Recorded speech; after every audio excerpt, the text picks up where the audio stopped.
Sa ngalan ng Ama, ng Anak at ng Espiritu Santo. Amen. Sumainyo ang Panginoon. At sumayo rin. Mga kapatid, mapipigilan ba natin na tayo'y magkasakit dito sa buhay na ito? Dahil tayo'y tumatanda, talagang ang ating mga katawan ay manghihina. Pero may ibang dahilan ng Diyos bakit hinahayaan niya tayong magkasakit. Ito'y isang tanda, pampagising sa atin na kailangan nating magbago at magbalik loob sa Diyos. Remember that God whispers to us in our joys, but God shouts to us in our pains. Kaya mga kapatid, kung ikaw ngayon ay nakakaranas ng hirap o sakit, magpakumbaba ka sa harapan ng Diyos. Humingi ka ng tawad sa Kanya. Nung kailangan mong baguhin sa iyong sarili. Sa mga pagkakataon na kung saan nakaramdam tayo ng sakit, pero nagpatuloy pa rin tayo sa ating masamang ugali, sa ating pagkakasala, hingin natin ito ng tawad at awa sa Diyos para tayo ay makitang karapat dapat makatanggap sa mga banal na misteryo. Inaamin ko Sa makapangyarihang Diyos at sa inyo mga kapatid, na lubha akong nagkasala sa isip, sa salita, sa gawa, at sa aking pagkukulang. Kaya isinasamo ko sa mahal na Birheng Maria, sa lahat ng mga anghel at mga banal, at sa inyo mga kapatid, na ako'y ipanalangin sa Panginoong ating Diyos. kaawaan tayo na makapangyarihang Diyos, patawarin tayo sa ating mga kasalanan, at patnubayan tayo sa buhay na walang hanggan. Amen. Panginoon, kaawaan mo kami. Panginoon, kaawaan mo kami. Kristo, kaawaan mo kami. Kristo, kaawaan mo kami. Panginoon, kaawaan mo kami. Panginoon, kaawaan mo kami. Manalangin tayo. Ama naming makapangyarihan, gawin mo lagi naming matapat na sundin ang loob mo upang kami wagas na makapaglingkod sa iyo. Sa pamagitan ni Jesucristo, kasama ng Espiritu Santo, magpa sa walang hanggan. Amen.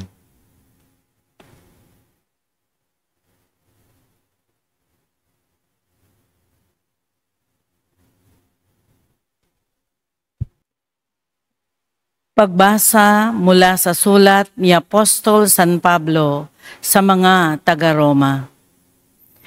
Mga kapatid, hindi na hahatulang maparusahan ang mga nakipag-isa kay Kristo Jesus.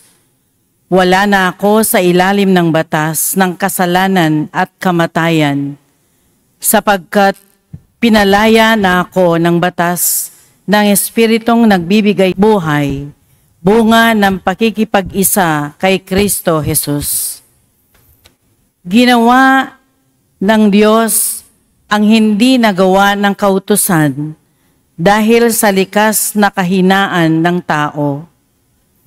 Sinugo niya ang kanyang sariling anak sa anyo ng taong makasalanan upang maging handog para sa kasalanan, at sa anyong iyo'y hinatulan niya ang kasalanan.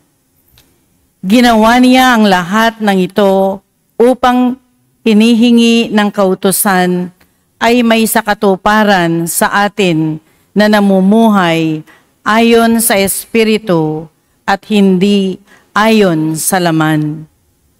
Sapagkat ang mga namumuhay ayon sa hilig ng laman ay nahuhumaling sa mga bagay ukol sa laman.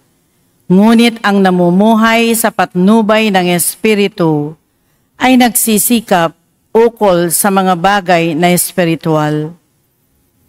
Ang pagkahumaling sa mga bagay ukol sa laman ay magbubulit sa kamatayan, ngunit ang pagsisikap sa mga bagay ukol sa Espiritu ay magbubunga ng buhay at kapayapaan, sapagkat Kalaban ng Diyos ang sino mang nahuhumaling sa mga bagay ukol sa laman. Hindi siya sumusunod sa kautusan ng Diyos at hindi niya kayang sumunod. Ang mga nabubuhay ayon sa laman ay hindi maaaring kalugdan ng Diyos. Ngunit hindi na kayo namumuhay ayon sa laman, kundi ayon sa Espiritu, kung talagang nananahan sa inyo ang Espiritu ng Diyos. Kung ang Espiritu ni Kristo'y wala sa isang tao, hindi siya kay Kristo. Ngunit kung nasa inyo si Kristo, bagamat patay na ang inyong mga katawan dahil sa kasalanan, buhay naman ang inyong espiritu dahil sa pinawalang sala na kayo. Kung nanananahan sa inyo ang Espiritu ng Diyos na siyang muling bumuhay kay Jesucristo, ang Diyos ding iyan ang magbibigay ng buhay sa inyong mga katawang na mamamatay sa pamamagitan ng kanyang Espiritong nananahan sa inyo. Ang salita ng Diyos. Salamat sa Diyos. Panginoon, ang bayan mo ay dumudulog sa iyo. Panginoon, ang bayan mo ay dumudulog sa iyo. Ang buong daigdig lahat ng naroon, may-ari ang Diyos ating Panginoon. Ang mundo'y natayo sa iyong sandigay, ilalim ng lupa, tubig kalaliman. Panginoon, ang bayan mo ay dumudulog sa iyo. Sino ang marapat umahon sa burol? Sa burol ng puon, sino nga ang aahon? Sinong papayagang pumasok sa templo? Sinong tutulutang pumasok na tao? Siya na malinis ang isip at buhay, na hindi sumamba sa Diyos-Diyosan, tapat sa pangako na binibitiwan. Panginoon, ang bayan mo ay dumudulog sa iyo. Ang Panginoong Diyos, pagpapalain siya, ililigtas siya'y pawawalang sala. Gayon ang sinumang lumalapit sa Diyos, silang lumalapit sa Diyos ni Jacob. Panginoon, ang bayan mo ay dumudulog sa iyo.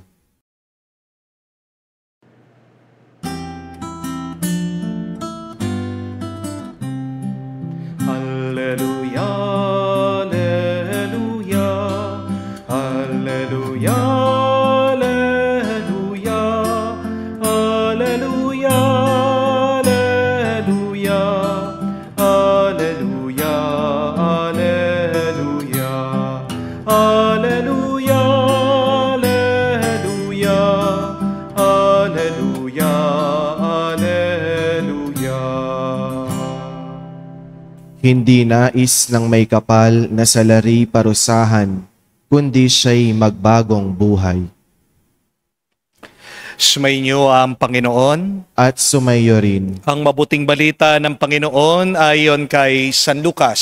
Papuri sa iyo, Panginoon. Dumating noon ang ilang mga tao at binalita kay Jesus na pinapatay ni Pilato ang ilang Galileo, samantalang ang mga ito'y naghahandog sa Diyos.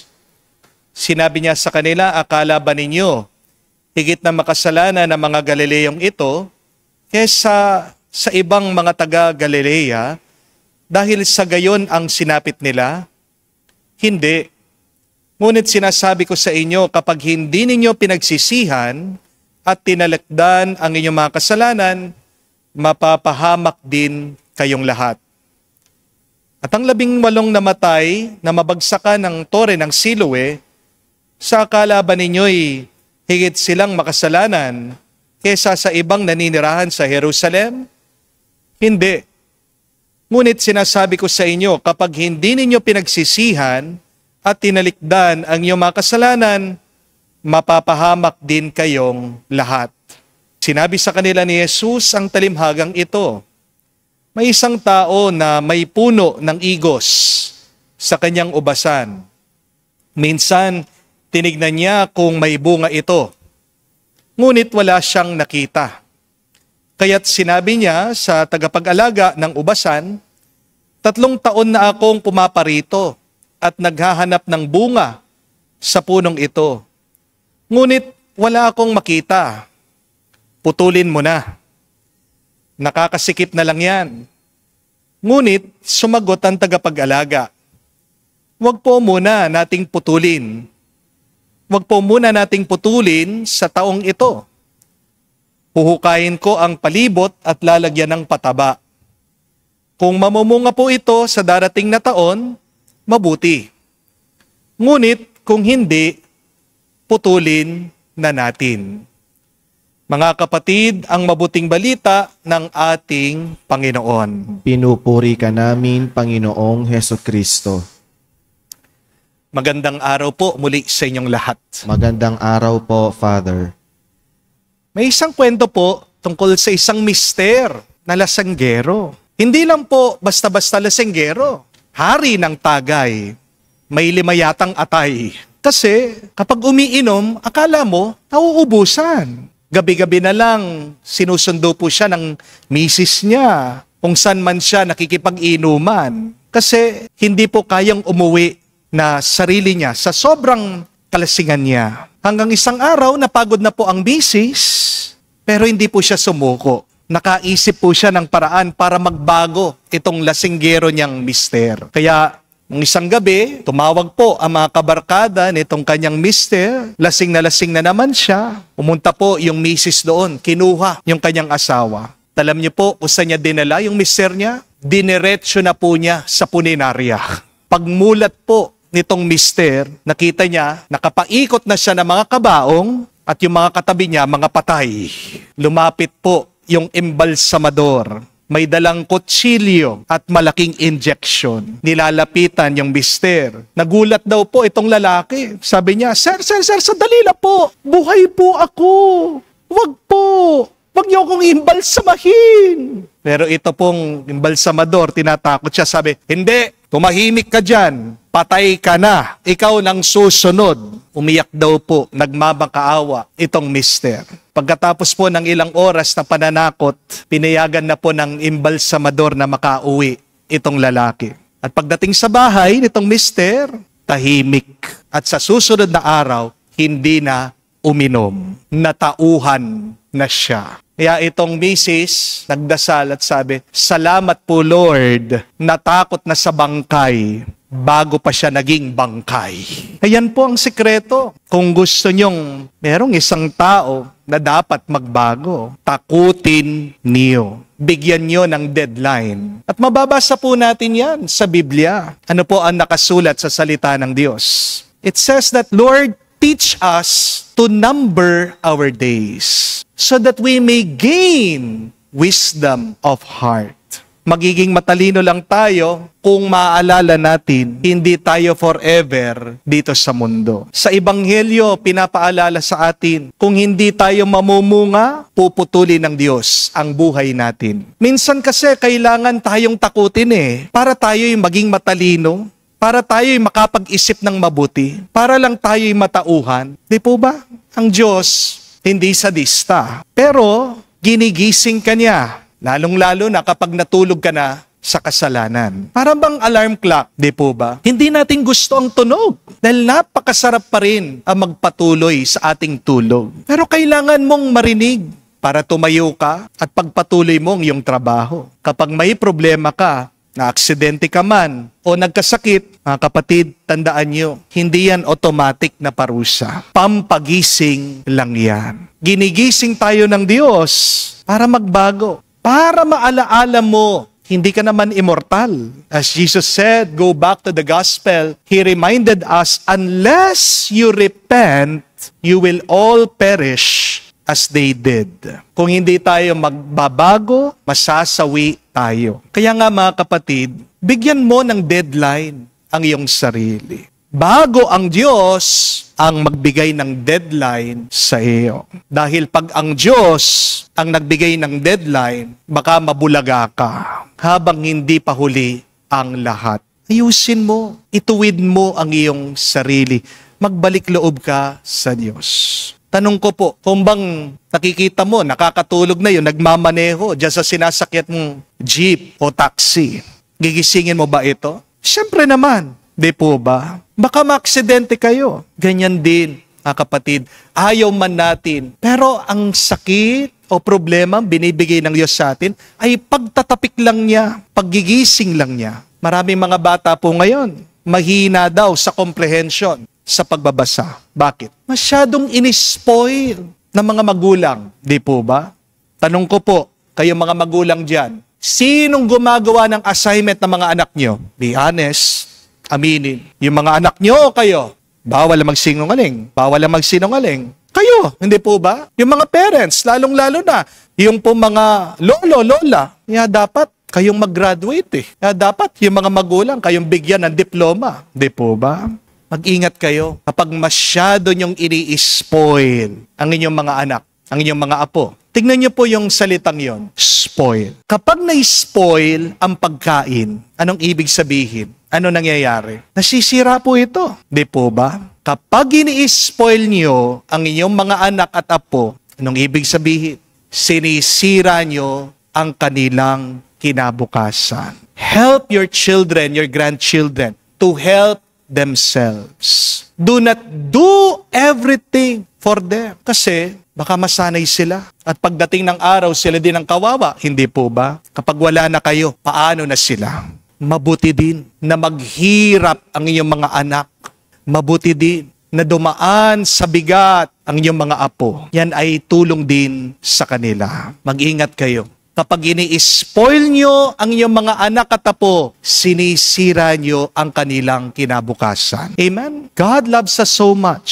That is why He interrupts our comfort so that we can be converted. Kaya kung ayaw mo mabigla sa kamatayan, magbago ka na ngayon. Set a deadline for your vices. Sabihin mo, by God's grace, next month, titigil na ako sa bisyo. Ngayong linggo, magpapatawad na ako. Ngayong araw, sisimulan ko na maging healthy. Didisiplinahin ko na ang aking sarili. Because delayed change is change denied. Ulitin ko po yon. Change delayed is change denied. Hindi ka talaga magbabago kapag pinagpapaliban mo ito. Ang ganda nga ng kasabihan eh. The best time to plant a tree was 20 years ago. But the second best time to plant a tree is now. Oo, hindi mo na mababago nakalipas. Pero kung buhay ka pa rin, hindi pa huli ang lahat. Kung humihinga ka, ibig sabihin, pinagkakalooban ka ng isa pang pagkakataon ng Diyos para ayusin mo at ituwid ang pagkakamali mo. Hindi natin alam kung ilang pang chances ang binibigay ng Diyos sa atin. Buti pa, yung puno ng igos, narinig niya, binigyan siya ng 1 taon. Pero sino ba sa atin dito, sa inyo po, mga nanonood, ang nakakaalam kung gaano na lang katagal ang oras na nakalaan sa atin? Huwag mo susubukan ng Diyos. Mga kapatid, magpasalamat ka kung tinatakot ka ng Diyos. Mas matakot ka kapag hindi ka na niya tinatakot. Kasi pag wala ka nang nararamdaman na takot, ibig sabihin, ubos na ang chance mo. Amen? Ang Diyos hindi nagpaparusa. Nagpaparamdam muna siya. Amen? At magpasalamat ka. Yung mga sakit at problema, pagsubok sa iyong buhay, binibigay niya sa iyo yan para gisingin ka lang niya. Para iligtas ka bago mahuli ang lahat. So, kung gusto mong magbago, huwag mong hintayin na dalhin ka sa purinarya. Para magbago ka, dalhin mo araw-araw ang iyong sarili sa altar ng Diyos. Amen? Sabihin natin sa banal na misang ito, Lord, takutin mo ako kung kinakailangan ko. Basta't gisingin mo lang ako bago mahuli ang lahat. Dahil ang pangarap ko ay makasama kita sa buhay na walang hanggan. Amen.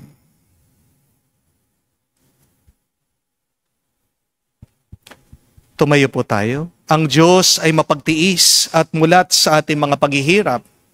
Manalangin tayo sa Kanya upang tulungan niya tayo sa daan ng pagbabago at pagbabalik loob. Ating sabihin, Panginoon, dinggin mo kami. Panginoon, dinggin mo kami. Ang mga pinuno ng simbahan naway humikayat sa atin sa mas maalab na debosyon kay Kristo. Manalangin tayo sa Panginoon. Panginoon, dinggin mo kami. Ang ating mga komunidad naway makamit ang bunga ng sama-samang pananalangin at pagbabalik loob at harapin ang luklukan ng paghahatol ng Diyos ng may katapatan ng puso at kababaan ng kalooban. Manalangin tayo sa Panginoon. Panginoon, dinggin mo kami. Ang mga taong may pusong hungkag at nanlalamig naway mapag-alab natin. Manalangin tayo sa Panginoon. Panginoon, dinggin mo kami. Sa katahimikan po ng ating puso, banggitin natin sa Diyos ang ating mga personal na pangangailangan. Mapagmahal na Ama, tanggapin mo ang mga panalangin ng iyong pagbabalik loob ng bayan, lumalapit sa iyo na may kababaang loob at pananampalataya. Hinihiling namin ito sa pamagitan ni Kristo, aming Panginoon. Amen.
Manalangin kayo mga kapatid, para ng ating mga paghahain ay kalugdan ng Diyos, amang makapangyarihan. Tanggapin nawa ng Panginoon itong paghahain sa iyong mga kamay, sa kapurihan niya at karangalan, sa ating kapakinabangan at sa buong sambayanan niyang banal.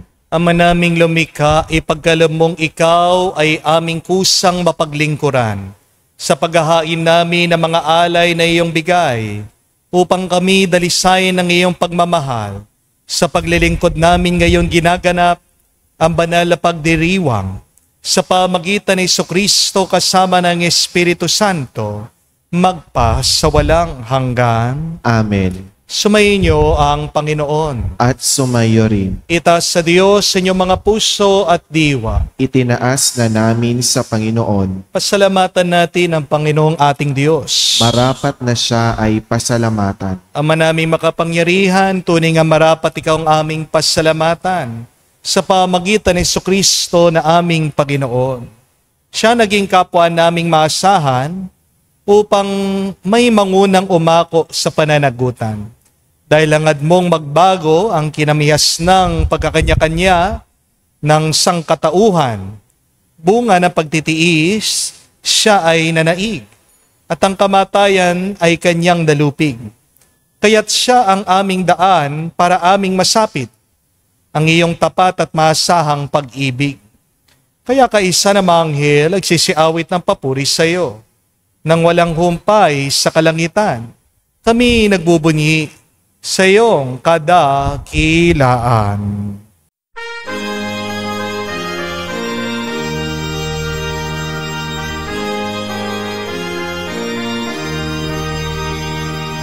Santo, Santo, Santo, Panginoong Diyos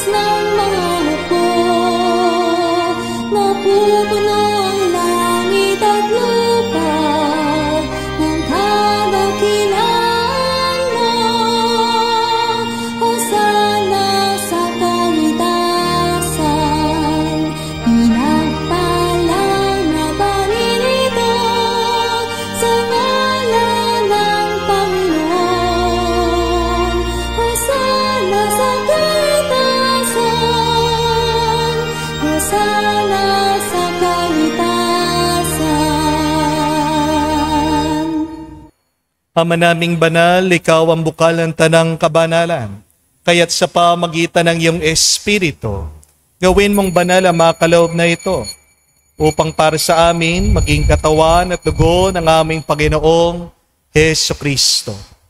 Bago siya pinagtiis ang pusang loob na maging handog, hinawakan niya ang tinapay, pinasalamatan kanya.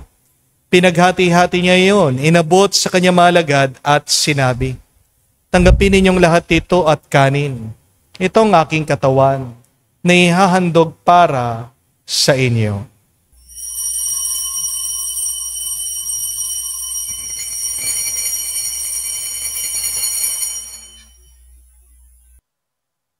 Gayon din naman na matapos ang hapunan, hinawakan niyang kalis.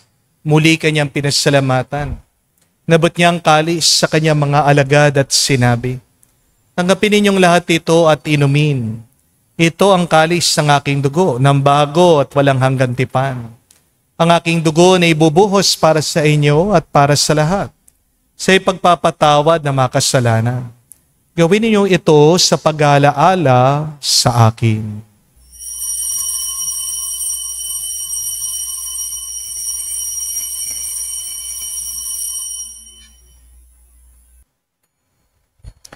Ang misteryo ng pananampalataya.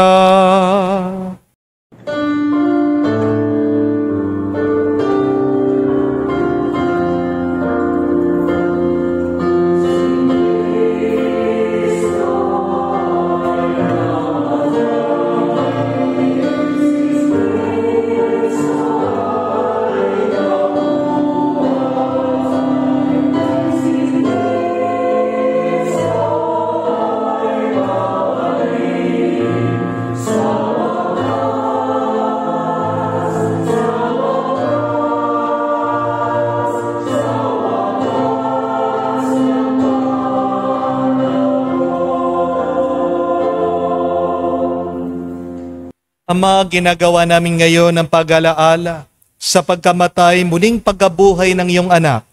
Kaya tinialay namin sa iyong tinapay nagbibigay buhay at ang kalis na nagkakaloob ng kaligtasan. Kami nagpapasalamat dahil kami yung minarapat na tumayo sa harap mo para maglingkod sa iyo. Sinasamo namin kami magsalo-salo sa katawan at dugo ni Kristo ay mabuklod sa pagkakaisa sa pamagitan ng Espiritu Santo. Ama, lingapin mong iyong simbahan laganap sa buong daigdig.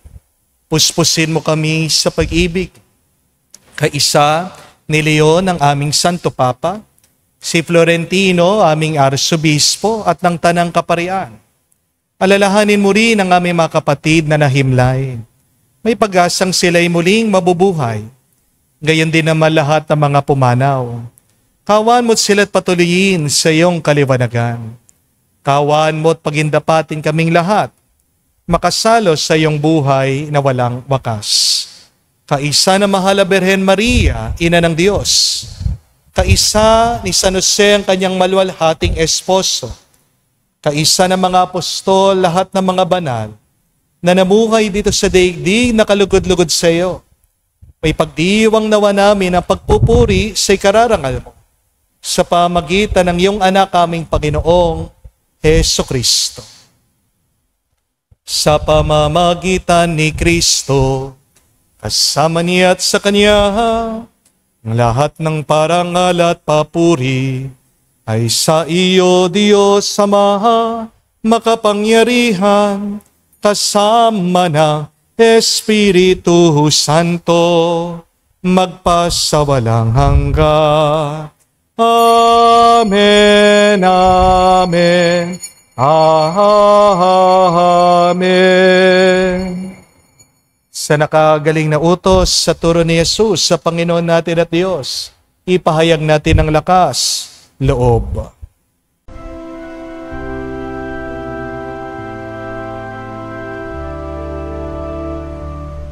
Ama namin, sumasalangit ka, sambahin ang ngalan mo, mapasa angin ang kaharian mo,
Hinihiling namin kami adya sa lahat na masama, pagkalooban ng kapayapaan araw-araw, ligtas sa kasalanan, ilayo sa lahat ng kapamakan, samantalang aming pinanabikan ang dakilang araw ng pagpapahayag ng tagapagligtas naming si Heso Kristo. Sapagkat iyo ang kaharian at ang kapangyarihan at ang kapurihan magpakailanman. Amen. Panginoong Heso Kristo, sinabi mo sa mga apostol, kapayapaan ang iniiwan ko sa inyo. Ang aking kapayapaan binibigay ko sa inyo. Tungayan mo ang aming pananampalataya at huwag ang aming pagkakasala. Pagkalooban mo kami ng kapayapaan at pagkakaisa ayon sa iyong kalooban. Kasama ng Espiritu Santo, magpa sa walang hanggan. Amen. Kapayapaan ng Panginoon ay laging sumainyo. At sumaiyo rin. Magbigayan po tayo ng kapayapaan sa bawat isa. Peace with you po. Kapayapaan po sa inyong lahat.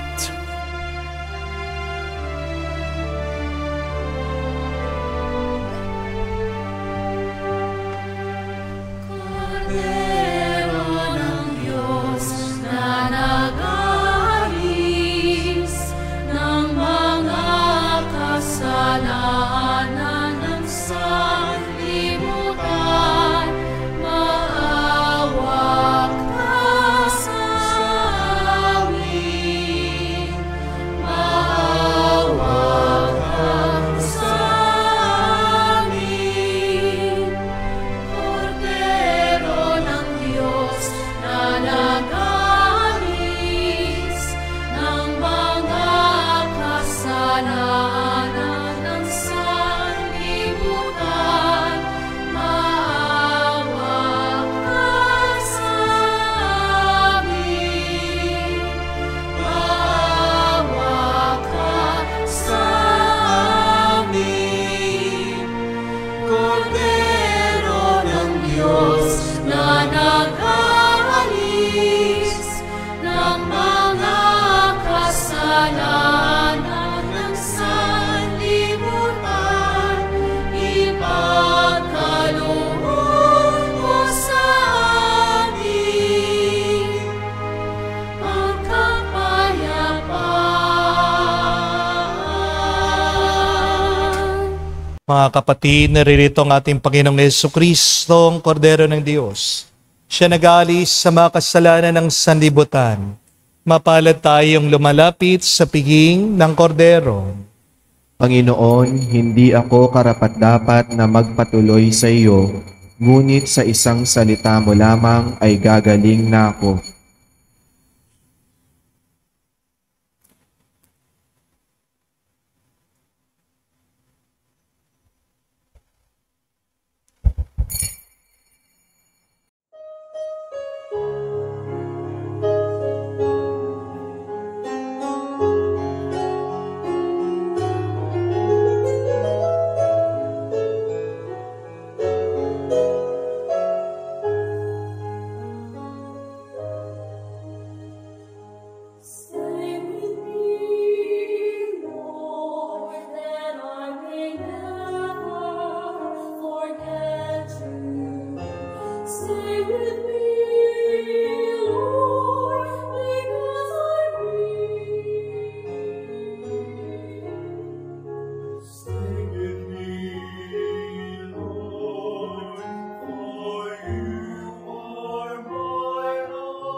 Manalangin tayo. Ama naming mapagmahal, gawin mo sa aming banal na pakikinabang. Kami ngayon ay iyong matulungan at mahubog para mamuhay sa kalangitan.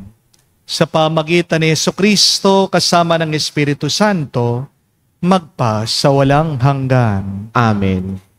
Inanyayahan ko po kayo ngayon na ilagay ang inyong mga kanang kamay sa inyong mga dibdib at sabay-sabay po natin dasalin ang the miraculous prayer of Padre Pio for the quick recovery and healing of the sick. Heavenly Father, I thank you for loving me. I thank you for sending your Son, our Lord Jesus Christ, to save the world, to save and to set us free. I trust in your power and grace that sustain and restore us. Loving Father, touch us now with your healing hands.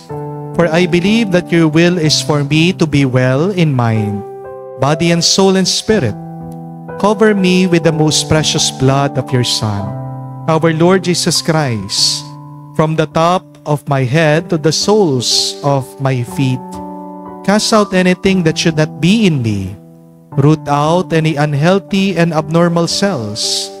Open any blocked arteries or veins, and rebuild and replenish any damaged areas. Remove all inflammation and cleanse any infection by the power of Jesus' precious blood. Let the fire of your healing love pass through our entire body to heal and to make new any diseased areas, so that our body will function the way you created it to function. Touch also our mind and our emotion, even the deepest recesses of our heart. Saturate our entire being with your presence, love, joy, and peace, and draw us ever closer to you every moment of our life.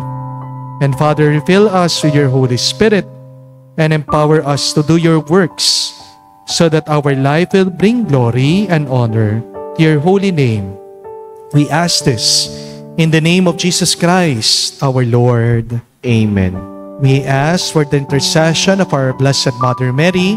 Hail Mary, full of grace, the Lord is with you. Blessed are you among women, and blessed is the fruit of your womb, Jesus. Holy Mary, Mother of God, pray for us sinners, now and at the hour of our death. Amen. Padre Pio o Petralcina, Pray for us. muli po mga kapatid, kung kayo man ay may sakit, huwag niyong susumpain ng Diyos. Huwag kayong agad magagalit sa Diyos. Dahil ang sakit na yan ay pampagising lang sa'yo na kailangan mong magpakumbaba, magbalik loob sa Kanya, at magbago. Mas matakot ka kapag hindi ka ginigising, tinatapik ng Panginoon. Kasi ibig sabihin, hindi ka na binibigyan ng chance. Yang sakit na yan ay mensahe ng Diyos. Pinagkakalooban ka niya ng isa pang pagkakataon na ituwid mo, ayusin mo ang iyong buhay. So, instead of being angry, resentful, and cursing God, treat your sickness, your problems as a blessing. Kung ikaw ay nasasaktan at nahihirapan, sabihin mo, salamat Panginoon, at naway sa sakit at hirap na ito, magamit para sa pagpapabanal ng aking kaluluwa. Yan ang magandang attitude kapag tayo ay dumadaan sa bigat ng buhay. Pag nakikita ng Diyos na ikaw ay nagpapakumbaba, babalik loob sa Kanya at nakakapit sa Kanya, hindi ka lang niya pagagalingin, kung hindi pagpapalain ka pa niya. Tandaan niyo ang turo ng ating Panginoong Jesucristo. By your endurance, you will gain salvation. Kaya magtiis ka dyan sa iyong hirap, sa iyong sakit. Dahil pagkatapos naman yan, ay may pagpapala na galing sa Diyos. Offer to the Lord your sickness as a sanctification of your soul. Alay mo din ang iyong sakit sa Diyos para basbasan ang iyong mga minamahal. Hindi mo kaya ng Diyos. Maniwala ka lang sa Kanya. Dahil walang imposible sa mga nananalig at nagtitiwala sa Diyos. Sumayin niyo ang Panginoon. At sumayo rin. At kayo pagpalain ng Diyos, makapangyarihan sa lahat, sa ngalan ng Ama, ng Anak, ng Espiritu Santo. Amen. Ang ating misa ay natapos na. Humayo kayo sa kapayapaan ni Kristo. Salamat sa Diyos.